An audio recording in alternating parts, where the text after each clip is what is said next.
नमस्कार, राम राम। इज़राइल और अमेरिका ने ईरान पर हमला कर दिया है फिर से। अमेरिका ने स्पष्ट तौर पर कहा है, डोनाल्ड ट्रंप ने ये कहा है कि हमारा जो हमला करने का कारण है वह एकमात्र ये है कि वहाँ जो आर्मी है वहाँ की, जिसे कंट्रोल करती है वहाँ की खामेनेई सरकार, और उसमें जो लोग बैठे हैं उनके इरादे बहुत खतरनाक हैं और हम किसी भी तरह से उनको उनके इरादे में कामयाब नहीं होने देना चाहते। हम उन्हें परमाणु बम नहीं बनाने देंगे, लंबी दूरी की मिसाइल नहीं बनाने देंगे। उन्हें सरेंडर कर देना चाहिए, नहीं तो जो है परिणाम भुगतना पड़ेगा। हमारे नागरिक जो हैं वो खतरे में हैं, वो दुनिया के लोग खतरे में हैं, क्योंकि इनका इंटेंशन जो है, इनके मंसूबे ठीक नहीं हैं। अब आप देखिए, ईरान एकमात्र ऐसा देश था, इस्लामिक कंट्री, जो कि बहुत ही प्रोग्रेसिव, बहुत ही आधुनिक, बहुत ही प्रतिभावान लोगों का देश रहा है।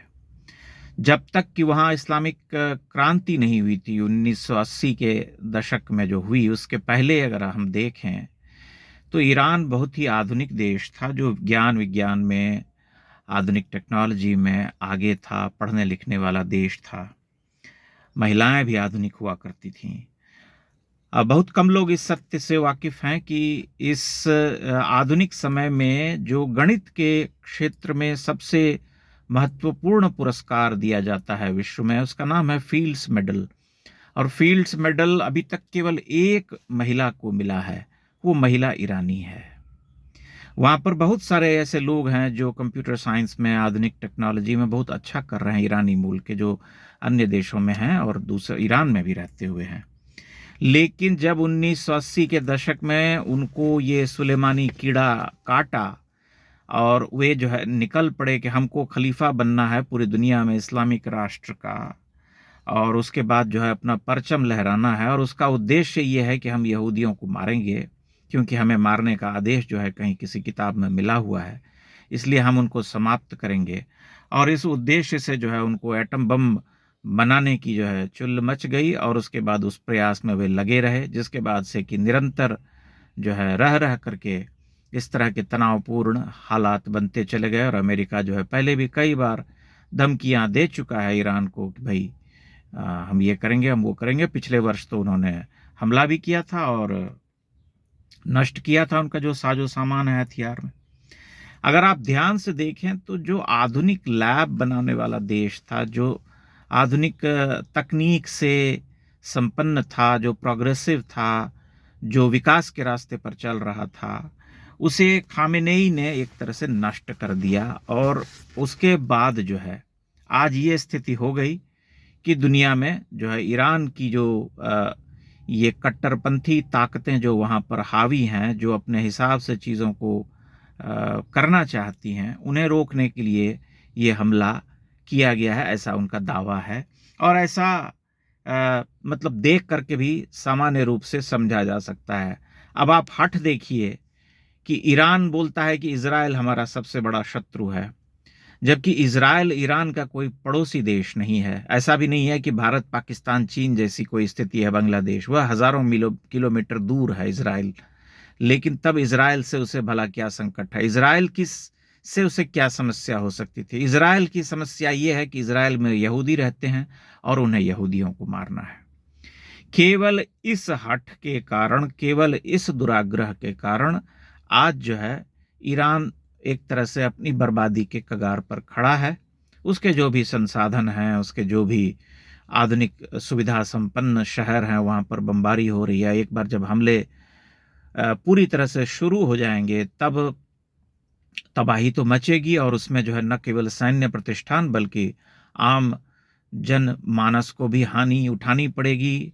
शहर में बम गिरेंगे तो नुकसान तो इमारतों को भी होगा, जान माल की क्षति होगी। और अमेरिका ने जैसा कि पहले वार्न किया है या पहले चेतावनी दी कि आप हथियार डाल दीजिए, नहीं तो जो है इसका खामियाजा भुगतना पड़ेगा।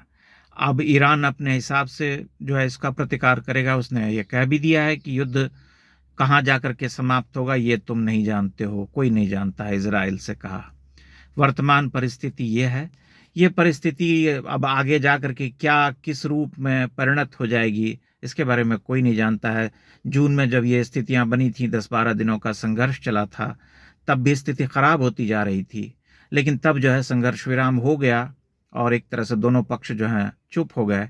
इस बार क्या होगा कहना मुश्किल है, क्योंकि इस बार जिस तरह से अमेरिका और इजराइल दोनों ने मिल करके हमला किया है, उससे यही बात सामने आती है कि इस बार आर या पार की लड़ाई हो जाएगी, या तो वहाँ की जो कट्टरपंथी ताकतें हैं उनका सफाया हो जाएगा।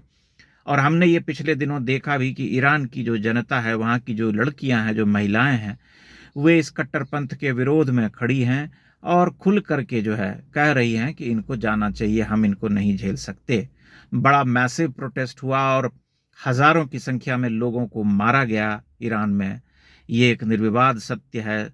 सरकार ने, वहाँ की और एजेंसियों ने खबर को छिपा लिया, लेकिन ये तो सत्य है कि वहाँ पर हजारों लड़कियों और लोगों को, निरीह लोगों को जो है सरकार की तरफ से मृत्यु दंड दिया गया, उन्हें गोली मारी गई या दूसरे तरीकों से नष्ट किया गया। इसलिए ईरान में भीतरी उबाल तो है ही, जनता वहाँ की जो है तंग आ चुकी है इनके कट्टरपंथ से। और अमेरिका और इजराइल की अपनी समस्या है, क्योंकि उन्हें हमेशा ये लगता है कि ये थ्रेट है, खतरा है। आज अगर कहीं इसने कुछ ऐसा विध्वंसक हथियार बना लिया, बनाने में सफलता प्राप्त कर ली, तो क्या गारंटी है कि वह इजराइल के ऊपर नहीं दाग देगा। अगर दाग दिया तो एक झटके में इजराइल साफ हो जाएगा, क्योंकि कोई बहुत बड़ा देश तो है नहीं इजराइल। इसलिए आज अगर हम इस स्थिति को ध्यान से देखें तो ये सब कुछ जो है ईरान का अपना किया धरा है, अपना बनाया हुआ है। उसने संकट को बुलाया है अपनी जिद में, अपने हठ में अपने चरमपंथ को बढ़ावा देने के कारण ईरान की ये स्थिति हो गई है। अगर ये सत्ता पिछले 40-45 वर्षों से वहां न रही होती तो आज ईरान की स्थिति कुछ और होती। वह अत्यंत ही आधुनिक और जो है हम कहते हैं कि विकसित देशों की जो श्रेणी है उसमें रहा होता, लेकिन ऐसी स्थिति हो नहीं पाई, क्योंकि जब ये सत्ता में आए तो ये दिनों दिन जो है इसे रसातल में लेते हुए चले गए। जो प्रतिष्ठा थी ईरान की वह धीरे धीरे नष्ट होती गई। ये एक उदाहरण के रूप में देखा जा सकता है, क्योंकि दुनिया में ऐसे बहुत सारे इस्लामिक देश हैं जो प्रगतिशील हो चुके हैं, अपने पुरातन विचारों को त्याग करके, उस कट्टरपंथ को त्याग करके आगे बढ़ रहे हैं। सऊदी अरब जो है उदाहरण के तौर पर आप ले सकते हैं। यूनाइटेड अरब एमिरेट्स में जो हो रहा है वो आप देख सकते हैं कि वे कितने अधिक जो हैं नवोन्मेषी हैं और किस तरीके से इस कट्टरपंथ का त्याग करके विकसित होने की दिशा में हैं या विकास के रास्ते पर चल पड़े हैं। लेकिन एक इतना आधुनिक देश जिसके पास प्रतिभा थी, जिसके पास संसाधन थे, जिसके पास विरासत थी, जिसके पास सब कुछ था, हेरिटेज जिसे हम कहते हैं, उस सब को नष्ट करके उसने जिस कट्टरपंथ को गले लगाया, वही कट्टरपंथ आज उसके गले की फांस बन गया है। और उसके बाद जो है ईरान एक बुरी दशा में जा रहा है, जिसका नुकसान वहां के जन सामान्य को होगा जो इसके विरोध में है। यानी कि गेहूं के साथ घुन भी पिसता है, ये कहावत जो है वहां पर चरितार्थ होने जा रही है। इससे कोई मना नहीं कर सकता। अब युद्ध चलेगा, युद्ध में तो अब क्या होगा इसके बारे में कौन क्या कह सकता है। जब मिसाइल से हमले हो रहे हैं और फाइटर्स उड़ रहे हैं और दागे जा रहे हैं बम गोले, तब तो ये युद्ध लंबा चलेगा और इस युद्ध में बड़ी क्षति होगी। क्षति होगी, ईरान की होगी, इजराइल की भी होगी, अमेरिका के बारे में तो हम कह नहीं सकते अभी।